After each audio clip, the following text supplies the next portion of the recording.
La population mondiale compte près de 7 milliards d'habitants. Elle a doublé en 45 ans. Et si elle doublait encore? Non pas en 40 ou 50 ans, mais tout de suite. On parle d'émeutes et de violences aux frontières. Des millions de réfugiés gagnent le nord, fuyant les ruines de Mexico. Los Angeles connaît son 3e jour consécutif d'émeutes. La population réclame de l'eau, mais les aqueducs sont à sec. Aurions-nous assez de place? Assez de nourriture? Assez d'air respirable? Assez d'eau? Voici ce qui arriverait si la population mondiale atteignait brusquement les 14 milliards d'habitants.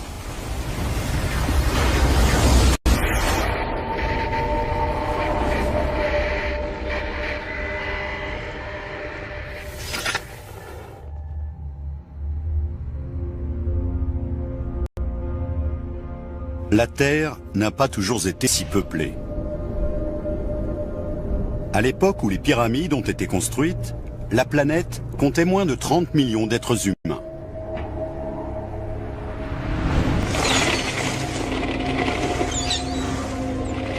« 4000 ans plus tard, à l'époque où l'on érigeait Big Ben, le monde a atteint pour la première fois le milliard d'habitants.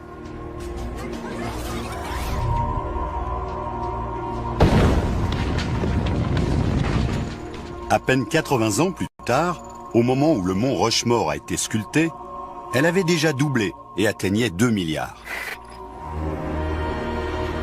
Il ne lui a fallu ensuite que 45 ans pour doubler encore, atteignant 4 milliards en 1973, au moment où l'on bâtissait les tours du World Trade Center.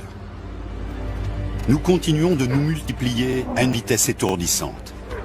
Chaque année, la population mondiale augmente de l'équivalent de 10 villes de New York. Si nous continuons à ce rythme, elle doublera encore dans 59 ans.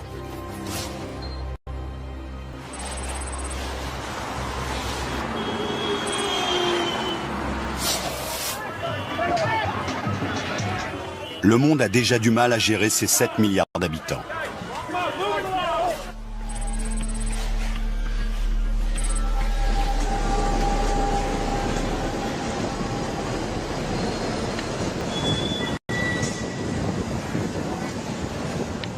Qu'arriverait-il si elle doublait dès maintenant?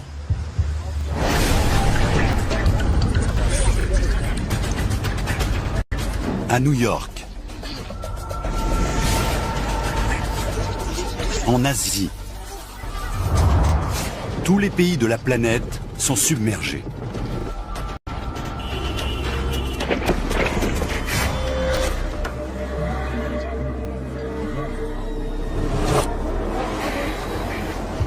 Tout d'un coup, la planète est devenue surpeuplée.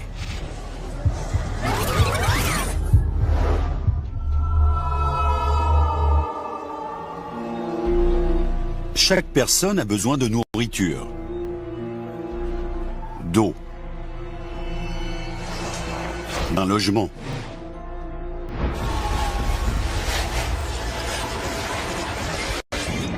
Des bouleversements majeurs attendent la plupart des pays.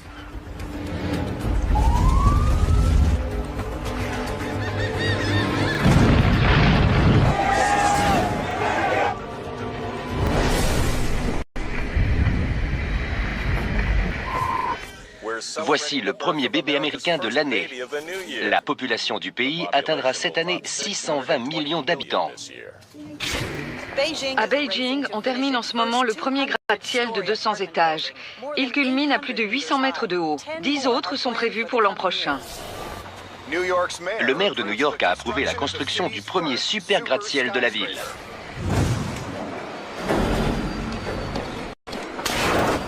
Voilà 6 mois que la population mondiale a doublé. Le secteur de la construction connaît un boom sans précédent. Il faut assez d'immeubles et de maisons pour loger 14 milliards d'habitants.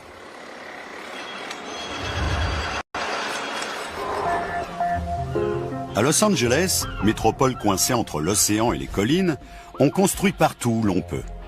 le secteur de Chavez Ravine, qui abrite le stade des Dodgers, est la cible des promoteurs.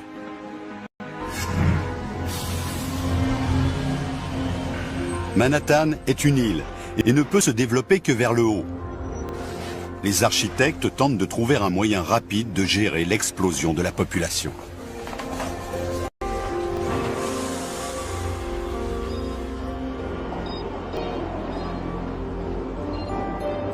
Ils conçoivent et construisent les plus grands gratte-ciel du monde, hauts de plus de 200 étages.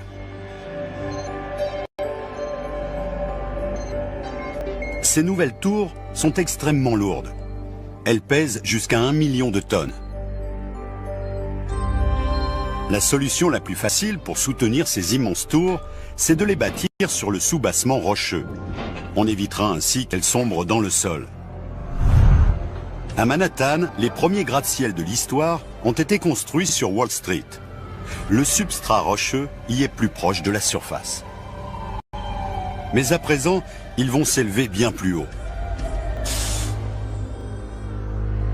Des milliards de gens attendent un logement et la claustrophobie s'installe.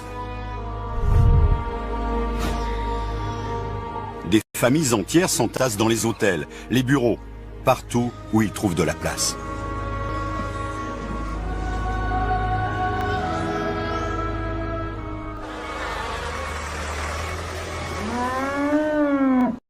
Mais d'autres problèmes apparaissent. Nous commençons à manquer de nourriture. Avant que la population ne double, les terres agricoles occupaient une surface équivalente à la totalité de l'Amérique du Sud. Il faut en créer de nouvelles, d'une surface égale à 2 fois l'Europe.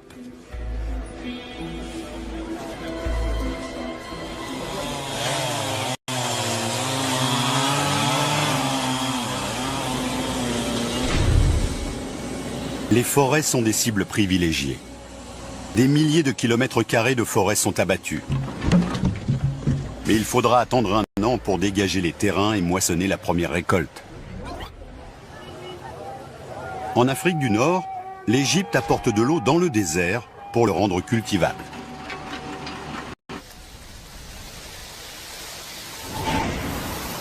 Avant le doublement de la population, on disposait d'assez de maïs et de blé pour nourrir la planète pendant 12 semaines.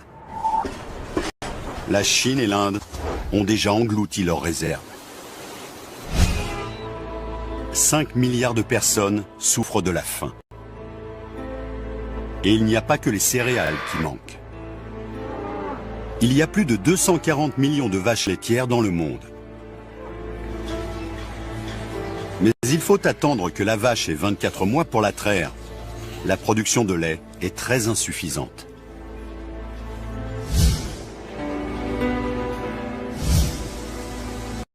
Le prix de la nourriture grimpe en flèche. Dans le jargon des économistes, on assiste à ce qu'on appelle une hyperinflation. Au supermarché, le panier moyen coûte $700. Les États-Unis ont un avantage sur de nombreux pays. Ils exportaient chaque année 72 millions de tonnes de céréales, dont 45 millions de tonnes de maïs, un peu plus du quart de la production.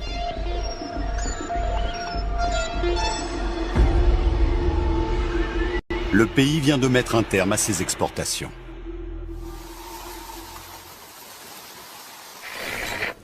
Depuis 3 jours, les délégués des Nations Unies mènent la campagne « Nourrir l'Amérique d'abord ». Pour nourrir ce nouveau monde, les pays se tournent plus que jamais vers la mer. De gigantesques filets de 1,5 km de hauteur ratissent les océans pour attraper les poissons. L'industrie de la pêche chinoise, la plus importante du monde, capture 4 millions de tonnes de poissons par mois.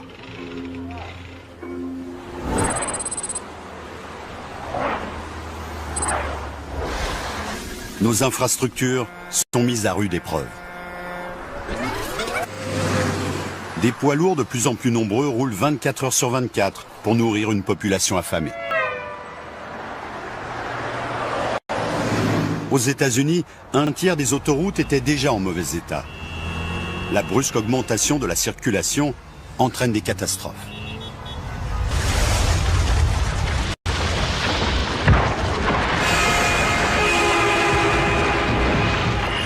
Le bilan provisoire est de 60 morts, mais on craint que d'autres corps ne soient prisonniers sous les décombres. Le ministère des Transports a annoncé la fermeture de milliers de ponts pour inspection. Cela fait à peine 6 mois que le monde se bat pour répondre aux besoins de 14 milliards d'êtres humains. Pour la nourriture, le logement. Mais la crise la plus grave est encore à venir.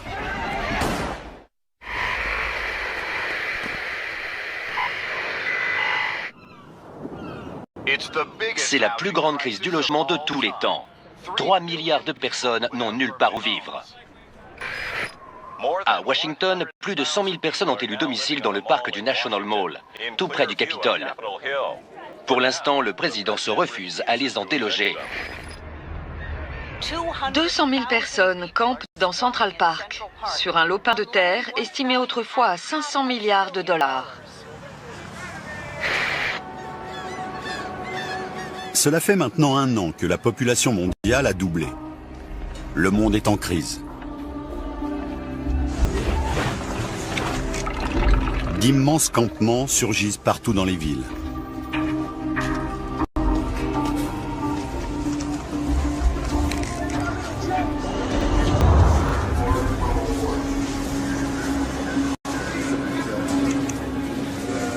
À New York, il a fallu augmenter la cadence des métros.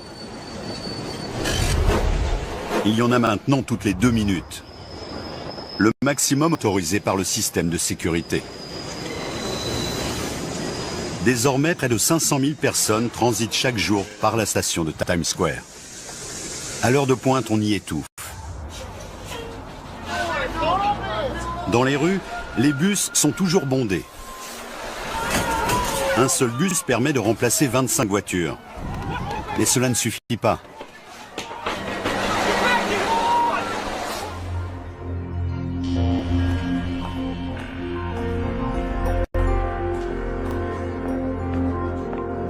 Les architectes ont terminé les plans de plusieurs super gratte-ciel de 200 étages de haut.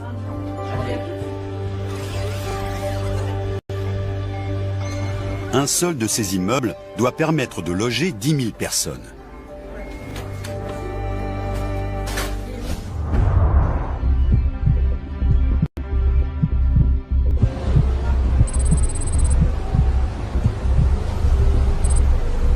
Ces super gratte-ciel poussent partout dans le monde. Certains d'entre eux ont la partie supérieure ajourée pour ne pas donner prise aux vents violents. Mais en Chine, une catastrophe se produit.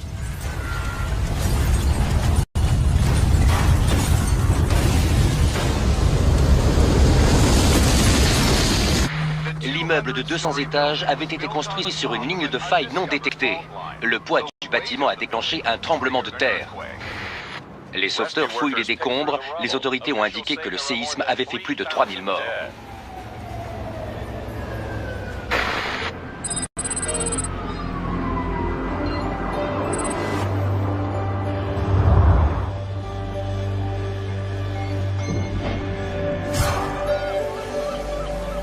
Los Angeles repose sur 12 lignes de faille majeures.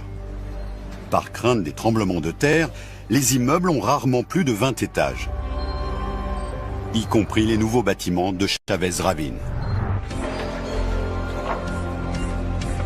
À peine terminé, le premier immeuble est pris d'assaut.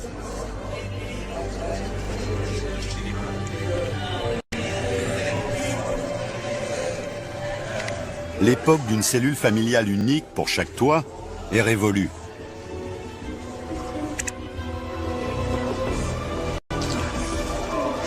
Dans les villes, la population explose.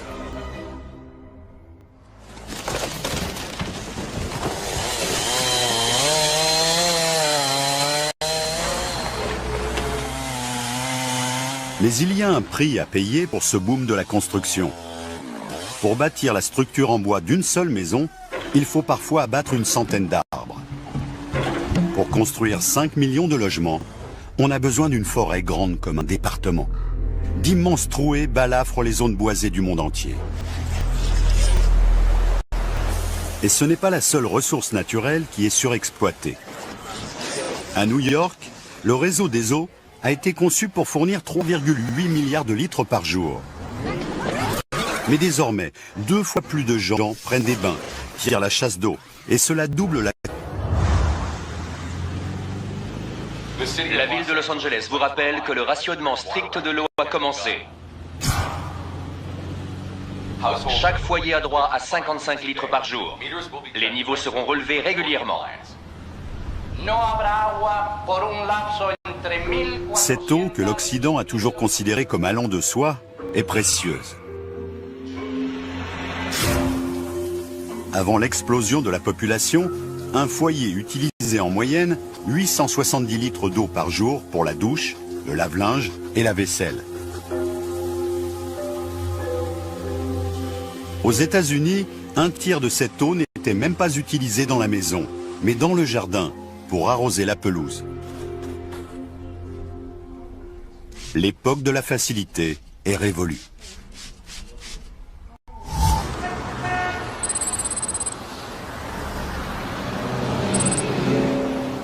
À Londres, l'approvisionnement en eau de 12 millions de personnes dépend de la Tamise.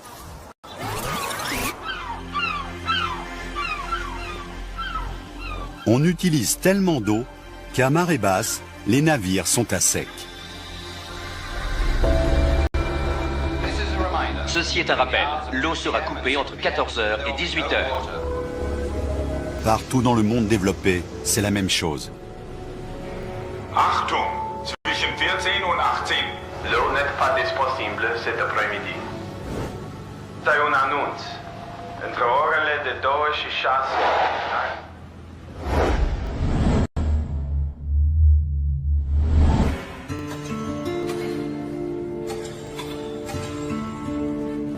Les agriculteurs plantent de nouvelles espèces qui ont besoin de très peu d'eau. En modifiant les gènes du maïs et du blé, les plantes peuvent survivre avec moins d'eau de pluie ou d'arrosage. Ces plantes résistantes à la sécheresse sont très demandées.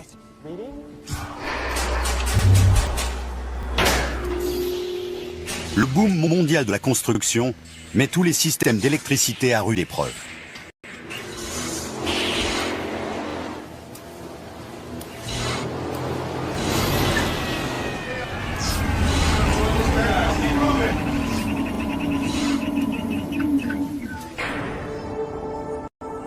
En Amérique du Nord, 100 nouvelles centrales nucléaires sont construites à la hâte. Mais certaines mettront 10 ans avant de devenir opérationnelles. La solution la plus rapide, c'est le charbon. En Chine, 4 nouvelles centrales au charbon sont mises en service chaque semaine.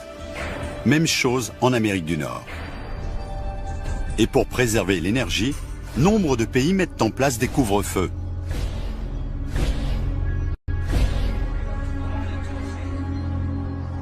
Les lumières et néons des grandes villes s'éteignent à minuit. « 14 milliards d'habitants. C'est un poids énorme pour notre planète. Bientôt, nous devrons faire des sacrifices majeurs. Mais ce ne sera pas suffisant.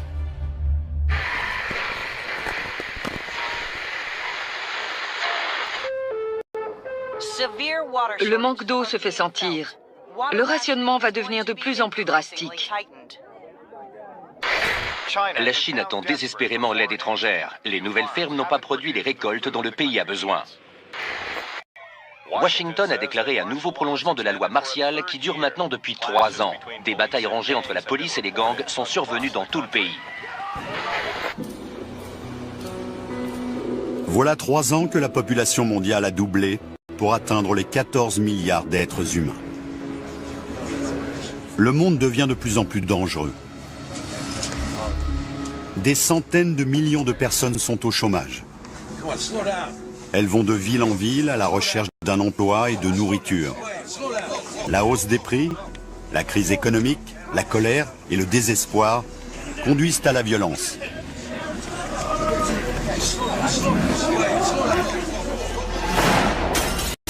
On pille des maisons pour trouver de la nourriture et de l'eau. L'ordre public n'est plus qu'un souvenir.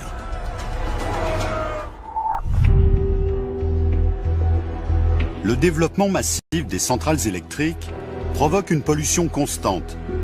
En Chine, 75% de l'électricité provient du charbon. Les fumées masquent la lumière du soleil.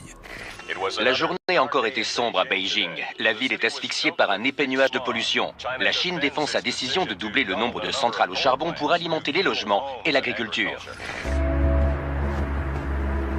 La tentative désespérée de la Chine asphyxie également l'Amérique du Nord. Le jet stream transporte la fumée et les toxines vers la Californie. À Los Angeles, le smog venu d'Asie vient se mêler à la pollution produite par 5 millions de voitures. La ville est enveloppée dans un épais nuage de pollution. Et l'Amérique du Nord n'est pas seule dans ce cas. Nous avons une alerte à la pollution pour le 8e jour consécutif. Il est conseillé aux personnes âgées et souffrant de difficultés respiratoires de rester chez elles. À Londres, les effets de la pollution sont dramatiques. En 1952, le smog avait causé la mort de 12 000 personnes. Cette fois, le bilan est bien pire. Le nuage de pollution dure depuis des semaines. Des dizaines de milliers de Londoniens meurent.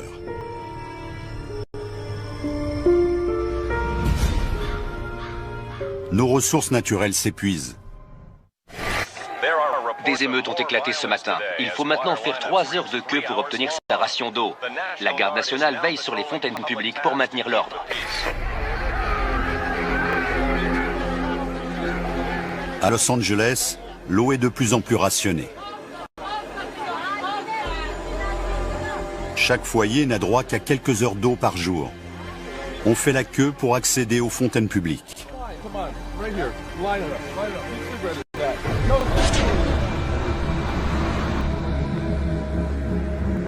Los Angeles est alimenté par d'immenses aqueducs. Ils serpentent à travers le désert sur des centaines de kilomètres pour apporter l'eau du fleuve Colorado. Mais la ville n'est pas la seule à dépendre du Colorado. 25 millions de personnes installées dans les États voisins contribuent à assécher rapidement le fleuve. L'industrie est également touchée. Il faut plus de 300 000 litres d'eau pour faire 1 tonne d'acier. Le secteur de la construction est le plus gros consommateur d'acier. Le manque d'eau paralyse le boom de la construction.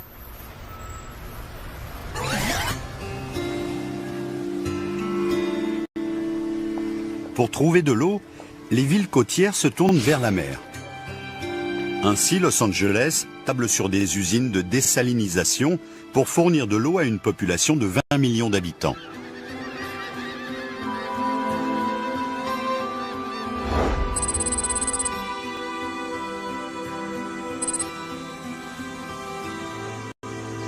Les exploitations agricoles comptent parmi les plus gros consommateurs d'eau.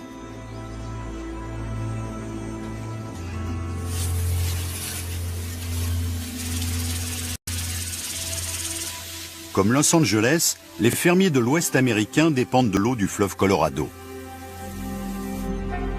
On en a accumulé des réserves dans le barrage de Hoover, mais son niveau est en chute libre.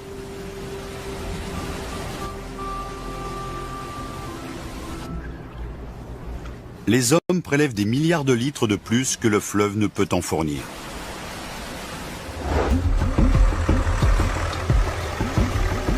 Et le manque d'eau n'est pas le seul problème dont souffrent les fermes. Pour obtenir des récoltes plus importantes, les agriculteurs utilisent plus d'engrais et de pesticides qu'ils ne l'ont jamais fait.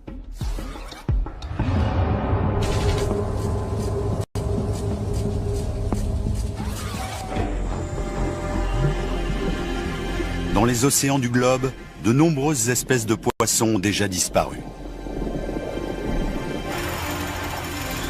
Pour combler cette perte, les fermes piscicoles se développent. On élève des millions de poissons. Mais c'est loin d'être suffisant pour nourrir la planète. Des populations affamées migrent vers les pays qui possèdent le plus d'eau et de nourriture. La Maison-Blanche a annoncé l'arrêt total de l'immigration, le premier de l'histoire du pays. La police est chargée de contrôler les identités pour enrayer l'immigration illégale. La situation est devenue inextricable. De nombreux pays sont au bord du gouffre. La violence est partout. La nourriture, nulle part. Et bientôt, les fermes vont cesser de produire.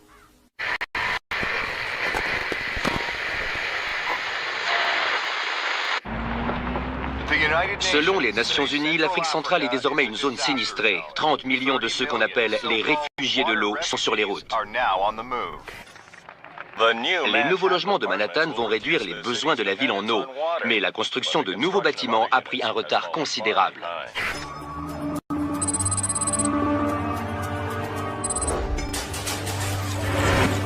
Voilà 7 ans que la population mondiale a doublé.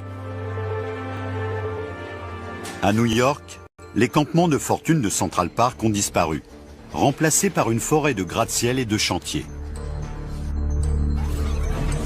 Mais le manque d'eau et d'électricité retarde de plusieurs années la construction de nouveaux bâtiments. Cette crise semble insurmontable. Dans les rues, la vie aussi a changé. Après des années d'embouteillage permanent, il a été décidé de fermer la ville aux voitures.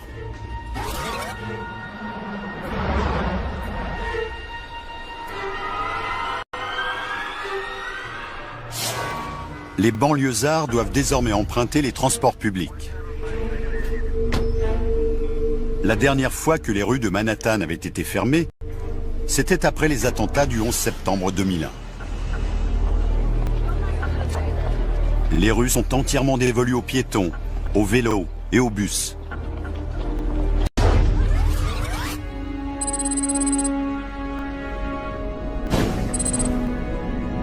La production d'énergie a changé elle aussi. Pour alimenter 620 millions de personnes en électricité, les États-Unis avaient entrepris la construction de dizaines de réacteurs nucléaires. Certains sont désormais opérationnels. Mais cet immense effort ne fournit que 25% d'énergie supplémentaire.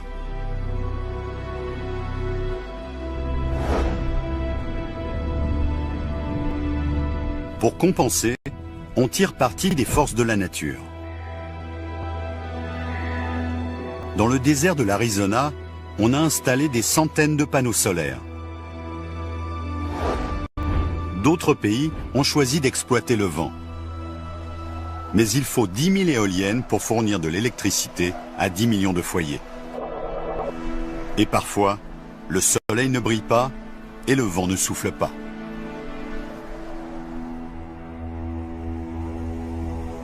La majeure partie de cette électricité est destinée aux villes. À Los Angeles, 2000 personnes logent dans cet immeuble.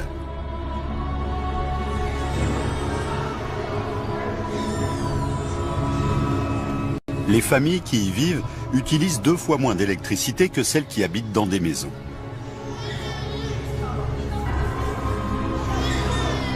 Dans un monde qui compte 14 milliards d'habitants, les villes sont donc la solution la plus économique. Mais à Los Angeles, la crise de l'eau continue.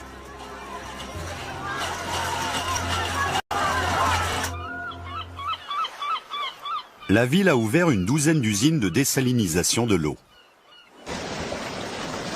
Mais l'énergie nécessaire à leur fonctionnement fait grimper le prix de l'eau.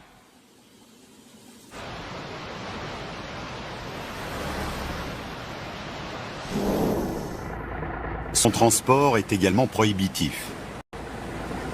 L'eau est plus lourde que l'essence et elle doit être traitée pour devenir potable.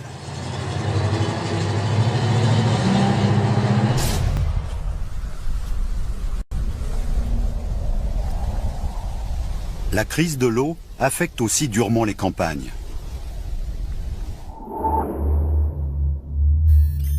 Les fermes du Midwest dépendent d'un immense lac souterrain appelé l'aquifère d'Ogallala. Il fait la taille de la Californie. La population est alimentée par les pompes reliées à l'aquifère. Cette nappe s'est formée au cours de millions d'années, à mesure que l'eau de pluie filtrait à travers le sol poreux.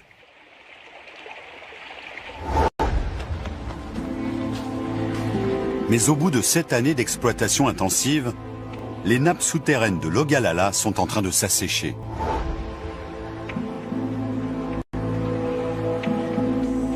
Les récoltes de l'année destinées à nourrir le monde sont ruinées.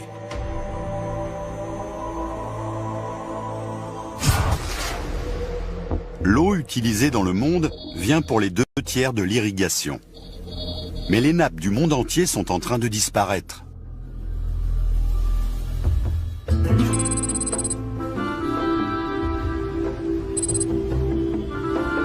Or, de nombreuses villes en dépendent. Mexico compte désormais 36 millions d'habitants. La capitale mexicaine tire directement son eau d'un immense aquifère situé juste sous la ville.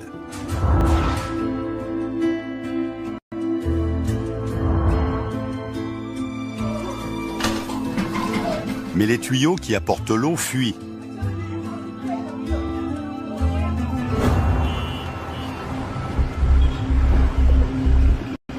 Les fondations des bâtiments sont peu à peu grignotées et les effondrements se multiplient. La plus grande cathédrale de Mexico s'est effondrée aujourd'hui. Le terrain sur lequel elle reposait a brutalement cédé. On estime que 200 personnes se trouvaient à ce moment-là dans le monument.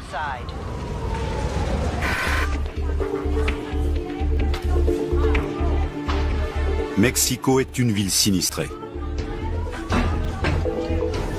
Elle commence à se vider de ses habitants. Et ce n'est pas la seule. Il devient impossible de vivre dans beaucoup de pays, du fait de la pollution et du manque d'eau. Cette crise déclenche des mouvements migratoires inédits dans l'histoire de l'humanité.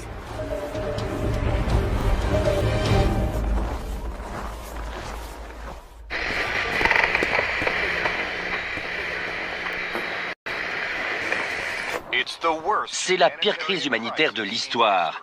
Les réfugiés de l'eau sont de plus en plus nombreux. Des millions de gens sont jetés sur les routes. Une population désespérée et affamée se masse aux frontières de nombreux pays. Ils réclament avant tout de l'eau.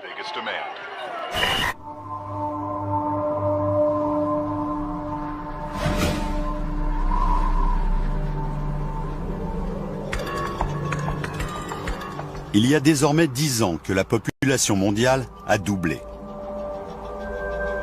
Des centaines de millions de gens quittent leur ville et leur village. Le long des côtes de Californie, de nombreuses usines de désalinisation ont cessé de fonctionner. Cette ville, qui comptait autrefois 20 millions d'habitants, est déserte.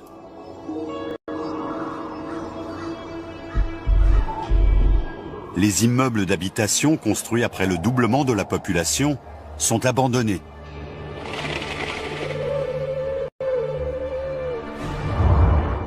Le rêve californien s'est évanoui. Il dépendait de l'eau stockée dans de vastes réservoirs sur le fleuve Colorado. Mais ces derniers sont pratiquement vides, asséchés par des villes trop peuplées et des exploitations agricoles trop gourmandes en eau. Les fermes sont privées d'eau. Les agriculteurs n'ont plus le choix. Ils doivent quitter leurs terres.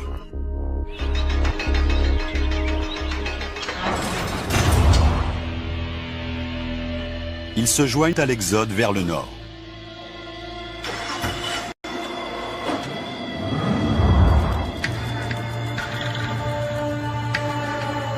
Leur destination ?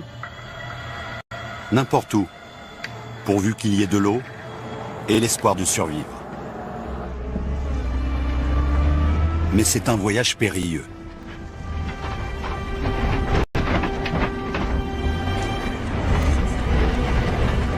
Il est dangereux de boire l'eau des mares et des ruisseaux. Ils sont remplis de pesticides et d'engrais liés à la surproduction agricole.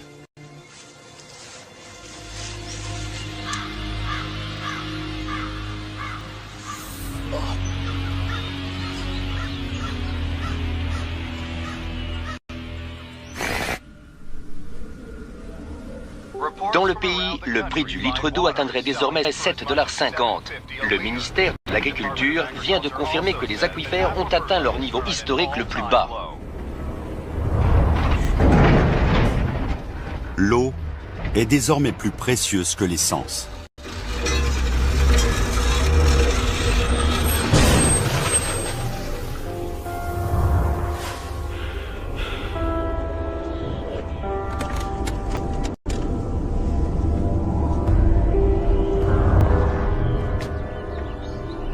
Nous avons besoin d'environ 2 litres d'eau par jour. Si nous en sommes privés, notre corps commence à se déshydrater au bout de 2 jours. Nous cessons d'uriner et de suer.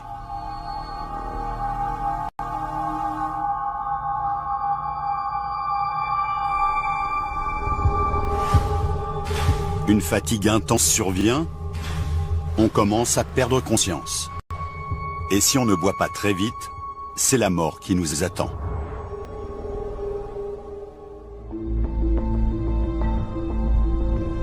L'eau est de plus en plus polluée. Les affluents du Mississippi transportent des produits chimiques et le fleuve les rejette dans le golfe du Mexique.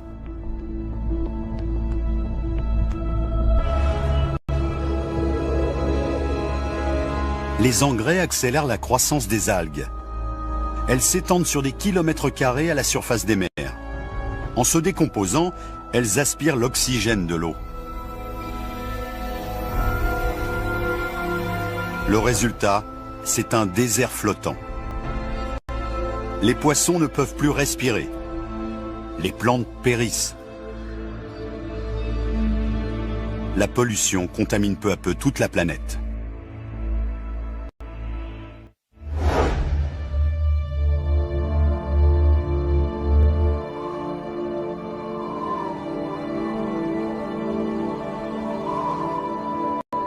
Après des années de surproduction agricole, la terre est dévastée. En Afrique, le Sahara gagne du terrain et oblige 100 millions de personnes à quitter leur terre.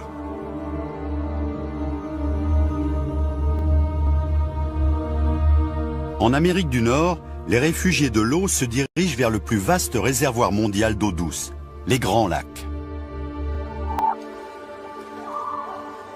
Ils se sont formés à la fin de l'ère glaciaire, il y a 12 000 ans.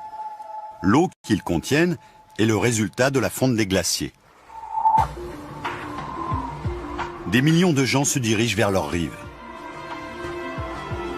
La population de Chicago, Détroit et Toronto explose.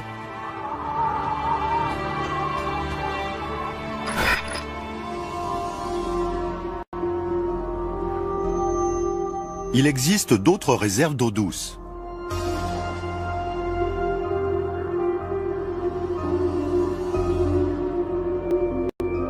Les 2 tiers de l'eau douce mondiale sont prisonniers des glaces polaires arctiques.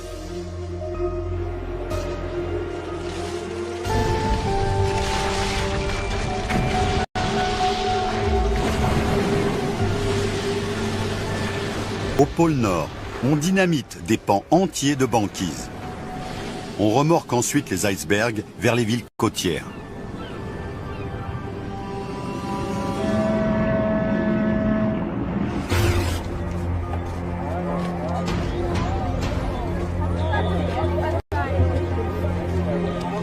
Les millions de personnes qui ont quitté le sud pour les Grands Lacs vivent dans des conditions terribles. Ils s'entassent dans d'immenses campements de fortune aux environs des villes.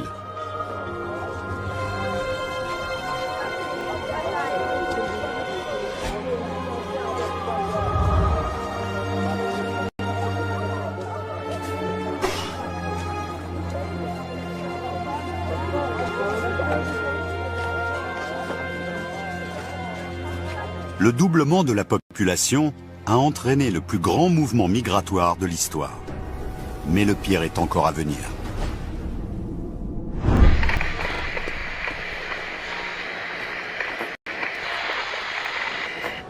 La population mondiale est en chute libre. La Chine ne compte plus que 700 millions d'habitants, contre 2 milliards il y a 35 ans. En Afrique, pour la première année depuis ce qu'on a appelé la Grande Famine, la population n'a pas baissé. En 10 ans, 1 milliard de personnes sont mortes de faim et de soif. Les États-Unis ont annoncé que la population comptait 150 millions d'habitants, contre un chiffre record de 600 millions.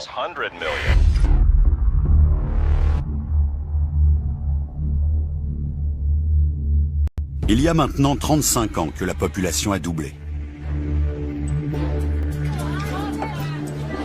Près des lacs, les villes se sont développées jusqu'à atteindre 35 millions d'habitants. Les gratte-ciel ont poussé comme des champignons.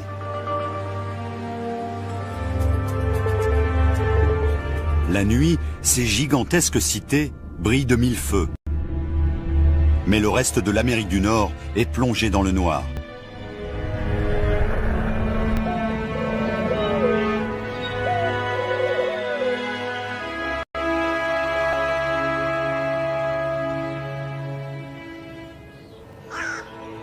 Les villes, autrefois si actives, ont été abandonnées. En Grande-Bretagne, en France, aux États-Unis, l'économie s'est effondrée dans toutes les régions situées trop loin de l'eau. La quasi-totalité des plaines du Midwest a été abandonnée par manque d'eau. Ces plaines étaient irriguées par l'eau pompée dans l'aquifère d'Ogallala. Mais 35 ans passés à tenter de nourrir une population dédoublée ont pratiquement asséché la nappe. Peu à peu, pourtant, la pluie et la neige font remonter son niveau. Mais il faudra des années pour remplacer l'eau que les humains ont exploitée.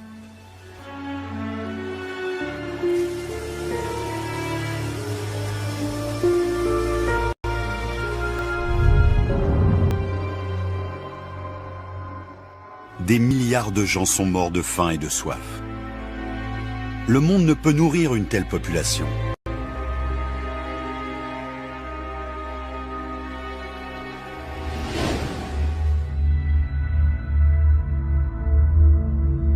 Après 35 ans de déclin, la population de la Terre s'est enfin stabilisée. Elle ne compte plus que 4 milliards d'habitants. La planète renaît.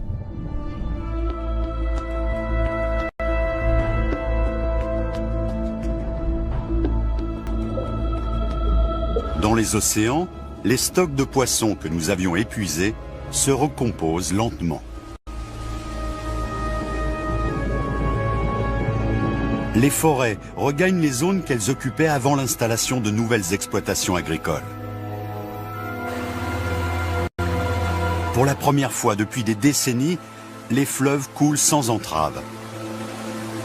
Ils ne sont plus captés par des barrages, ni dérivés pour l'irrigation. Le niveau des réservoirs du fleuve Colorado remonte.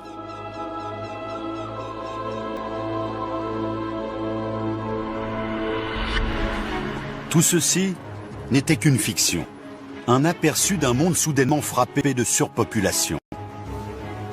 Mais des millions de gens connaissent déjà la faim. De nombreuses villes sont déjà surpeuplées. La pauvreté gagne du terrain. Dans les années à venir, cette situation va probablement empirer. Pour certains, nous avons déjà atteint la limite que la planète peut supporter. Et pourtant, la population mondiale continue d'augmenter.